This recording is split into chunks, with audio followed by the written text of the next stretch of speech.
Concludo questo collegamento con un giudizio sulla direzione arbitrale. Il signor Amendolia, limitatamente ad oggi, non mi è parso il miglior arbitro che ci sia. Linea a Paolo Buongiorno. Valenti. L'artista, poeta, scrittore e giornalista Ferruccio Agard, a distanza di alcuni decenni, simula uno dei suoi collegamenti più celebri, quando faceva parte della banda di Paolo Valenti al 90° minuto, portando il calcio la domenica pomeriggio a casa di 20 milioni di italiani.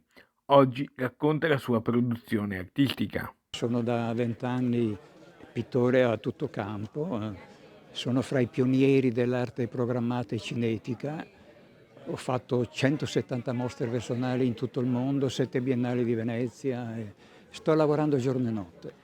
E poi continuo anche la mia produzione come romanziere. Da non molti mesi è uscito il mio terzo romanzo, Com'è gialla Venezia, ambientato in gran parte nel centro storico di Venezia, ma anche al Lido di Venezia.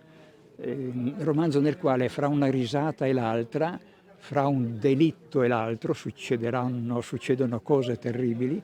Si parla dell'avvenire di Venezia. Dalla sua fucina al Lido di Venezia propone anche alcune soluzioni interessanti per la città.